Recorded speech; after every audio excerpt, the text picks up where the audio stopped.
How's it going, everybody? And we are at Luke 11 and Revelation 16. We do get into Revelation 17, which, of course, is the mystery Babylon the Great, the mother of all harlots. That would be in Saturday's study.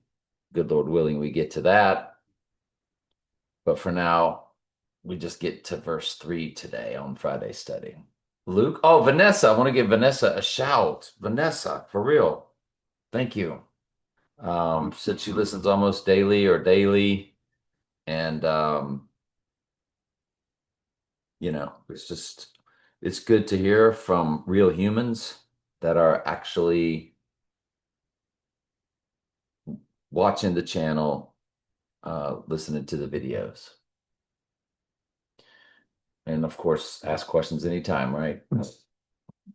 And the Lord said unto him, Now do ye Pharisees make clean the outside of your cup and the platter, but your inward part is full of ravening and wickedness. And again, this was the oral law of the oral tradition.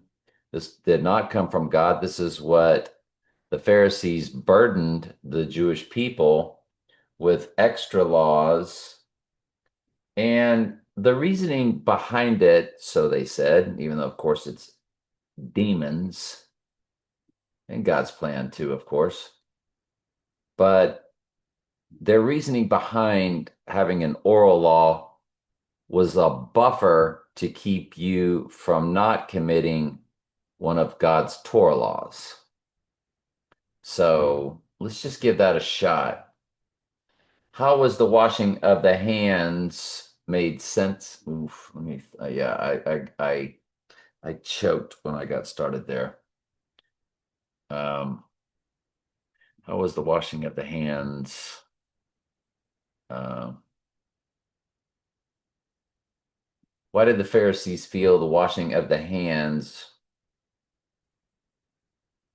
Pharisees considered washing hands before eating a sacred ritual rooted in Jewish tradition and interpreted interpretations of Torah laws. They viewed them as a way to maintain ceremonial purity and reflect a reverent approach to God in daily life. This practice wasn't a direct command in the Torah, but a tradition developed by these scribes and Pharisees, or by these Pharisees, I guess I should say. And so they just looked at it as, oh, it just makes you more pure before God. Nothing really more than that. And of course, Jesus hated all of it that they added. Ye fools, did not he that made that which is without make that which is within also, but rather give alms of such things as ye have, and behold, all things are clean unto you. And I think what we're going to start doing is kind of like Paul's epistles, is go through these in the New Living, sometimes just to make a little more sense of it. Um, what sorrow awaits you, Pharisees, for you are careful to tithe even the tiniest income from your herb gardens, but you ignore justice and the love of God. You should tithe, yes, but do not neglect the more important things. What sorrow awaits you, Pharisees, for you love to sit in the seats in the honor of the synagogues and receive respectful greetings as you walk in the marketplaces. So he's talking about how they walked with pride. And yes, what sorrow awaits you? For you are like hidden graves in a field. People walk over them without knowing the corruption they are stepping on. Teacher, said an expert in the religious law, you have insulted us also in what you just said. Yes, Jesus said. Well, sorrow awaits you, experts in religious law, for you crush people with unbearable religious demands, and you never lift a finger to ease the burden. So they were probably walking around, getting onto everybody in a mean-spirited way to even do these laws that they themselves created. What sorrow awaits you? And doing it all in the name of God, of course. not unlike how you're supposed to celebrate pagan Christmas for God. You're supposed to celebrate pagan Easter for the sake of God. So you're bringing God's religion into pagan practices. So at least the scribes and Pharisees weren't doing that. So imagine what the Lord thinks of the average preacher that does free will, you know, tells you that you have free will and you need to make a free will decision for Jesus, and encourages you as they take part in Christmas and Easter and all the rest, of course.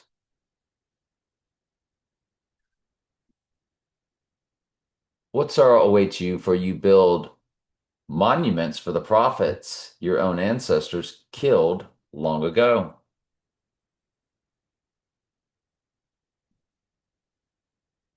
And of course, God doesn't like any graven images. But woe unto you, for ye build sepulchres for the prophets, and your fathers killed them. Woe unto you, Pharisees, for you love the uppermost seats in the synagogues and greetings in the marketplace. Woe unto you, scribes and Pharisees, hypocrites! For ye are as graves which appear not, and men walk all over them and are not aware of them. Then answered one of the lawyers and said unto him, Master, thus saying, thou reproachest us also. And he said, Woe unto you also, ye lawyers. And this is talking about lawyers for the church. So, for ye laid men with burdens grievous to be borne. So we get the idea. All right, very good. So it's sometimes just nice to hear it in the poetic King James. All right. And there were voices and thunders and lightnings, and there was a great earthquake, such as was not since men were upon the earth, so mighty an earthquake and so great. And again, this is that same earthquake that was in Revelation 6. Here it is again in Revelation 16. And when you look up earthquake, there's only that one earthquake.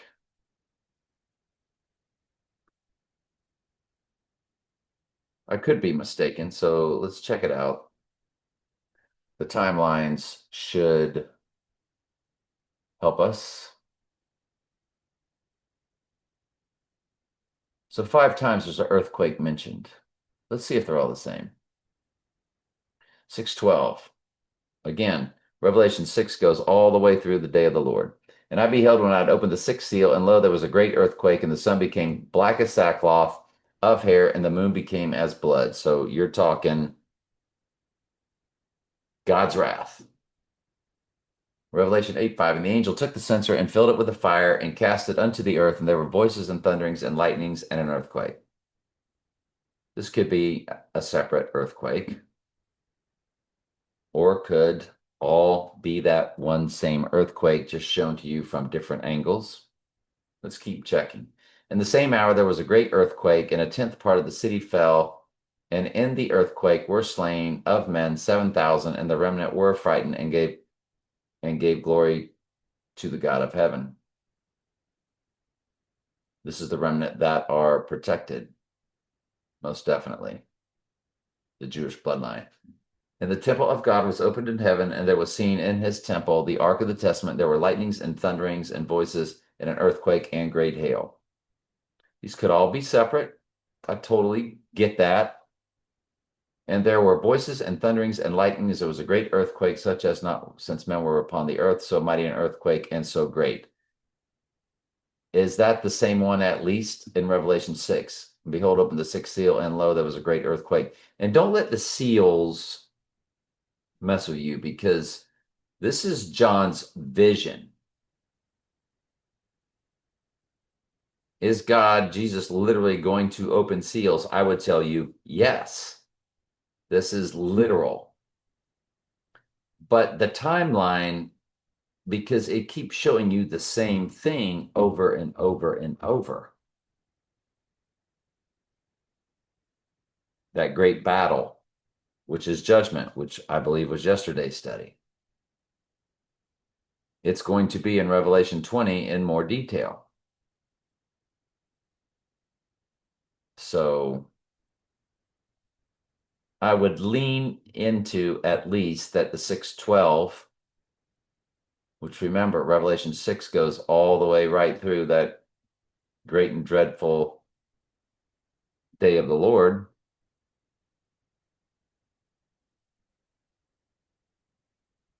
And are we at 612? Because after that, it says, and the stars of heaven fell to the earth as a fig tree. So, I mean, the stars are falling. So here you are in Revelation 16, and here's this earthquake again, which I'm telling you, at the very least, could be the same earthquake. And it says that great city was divided into three parts, and the cities of the nations fell, and great Babylon in remembrance before God to give unto her the cup of the wine of the fierceness of his wrath. So you're dealing with God's wrath there, and you're dealing with God's wrath in Revelation 6. And heaven departed as a scroll, as it is rolled together, and every mountain and every island were moved out of their places. Well, that plays right into uh, what we had just read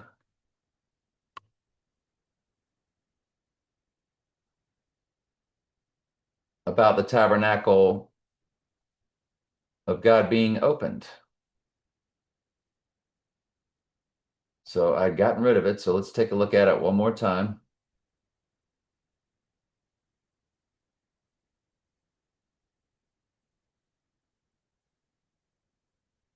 And heaven departed as a scroll, as it is rolled together. So it's like the sky is opening, per se.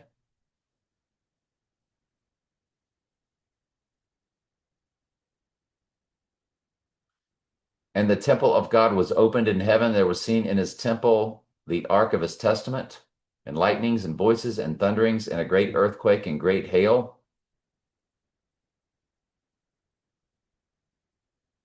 And the stars of heaven fell as a fig tree, and untimely figs is shaken like a mighty wind. This is right after the earthquake of 612. Then that was 613. And then at 614, heaven opened up, heaven departed as a scroll. Is heaven departed as a scroll, meaning heaven is opened up? No, heaven departed as a scroll in the book of Revelation does not mean heaven is opened up. The phrase describes a dramatic symbol event where the heavens recede or vanish like a scroll being rolled up. This event is associated with divine judgment or a dramatic change in the natural order, not an opening or access to heaven. Well, that's artificial intelligence, which is the ghost in the machine, which are the fallen angels. Sometimes they tell you the truth, sometimes they don't. And so you make up your own mind. Let God be true and every man a liar. I would say where we see heaven departed as a scroll when it is rolled together. I mean, let's go ahead and take it to Blue Letter Bible.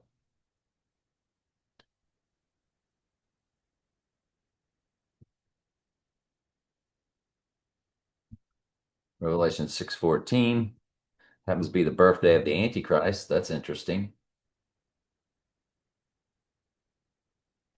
So the heaven, we're going to get to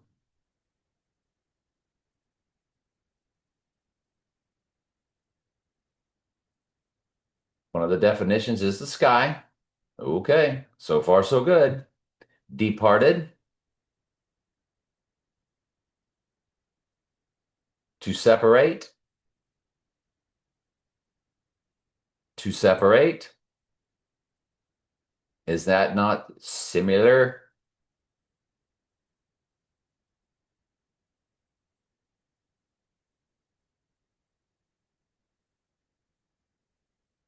To opening? Did I lose it? And the temple of God was opened in heaven, and there was seen in his temple. So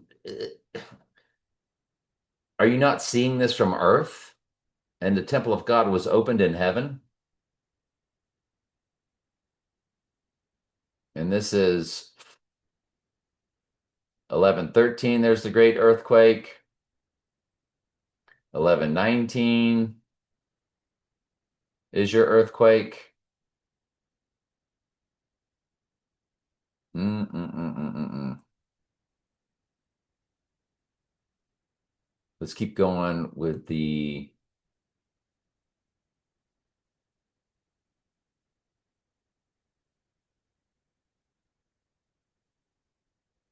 and I think scroll is going to be pretty basic.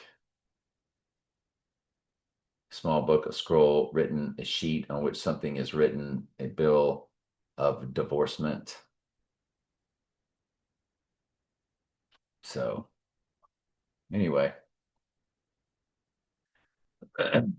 just thinking outside the box here anyway. Let God be true and every man a liar. Are some of these earthquakes the same as the other earthquakes? Is the same story told over and over?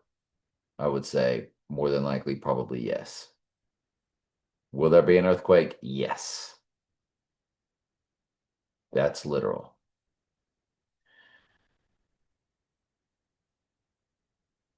And the great city was divided into three parts, and the cities of the nations fell, and great Babylon. And remember, Mystery Babylon is that great city where our Lord was crucified, Jerusalem, Jerusalem, that killeth the prophets, and where the Antichrist declares himself to be God.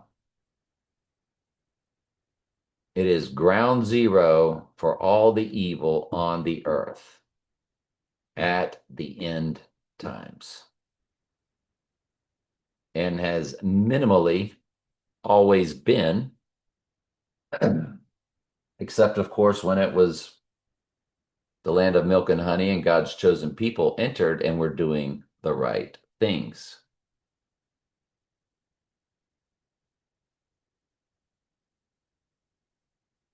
And great, so it's that city, and then it's also that spirit that runs the earth of the demonic realm, and it's also Satan um, switching to the goddess in the technology, Mother Nature, Mother Earth, Lucifer. And great Babylon came in remembrance before God to give unto her the cup of the wine of the fierceness of his wrath, and every island fled away, and the mountains were not found. Again, the earth is extremely supernatural. Anytime you're living in the Bible in real time. And there fell upon men a great hail out of heaven, every stone about the weight of a talent. And men blasphemed God because of the plague of the hail, for the plague thereof was exceeding great. And you have to wonder, these fallen angels that are possessing the human body, are they having, or it sounds to me like they're forced to experience what humans would be feeling if they were alive in this situation, assuming that the human host has died off. Are they still symbiotes? Is the human still alive? We know that humans do not get eternal torment, so at some point the human host does die off before going into the lake of fire. And there came one of the seven angels, which had the seven vials, and talked with me, saying unto me, Come hither, I will show unto thee the judgment of the great whore that sitteth upon many waters, with whom the kings of the earth have committed fornication, and the inhabitants of the earth. So this is all inhabitants of the earth. So you can see how it's that whole spirit realm also of the earth have been made drunk with the wine of her fornication. Now, that's also be talking to specifically how God sent them spiritually, that strong delusion, because it did the great tribulation. I mean, the strong delusion took place in that great city where our Lord was crucified. And that's when they committed fornication and worshiped the image of the beast and so forth. So that, could be as simple as that also. So he carried me away in the spirit into the wilderness, and I saw a woman sit upon a scarlet colored beast, full of names of blasphemy, having 7 heads and 10 horns.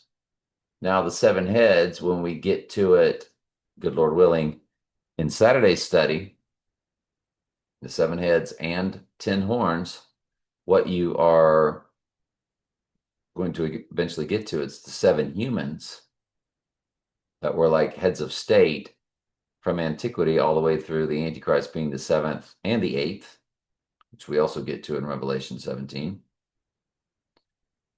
The 8th is of the 7 because it's a body double switch, the twin trumps, the twin towers, and the 10 horns are basically how they divided everything up into 10 provinces or sections uh, in how they go about their business. And it does seem like the future Antichristos is doing that today with Greenland and Canada and Los Estados Unidos, So anyway, I'm glad you're here. I love you very much. Ask questions anytime. That's what I'm here for.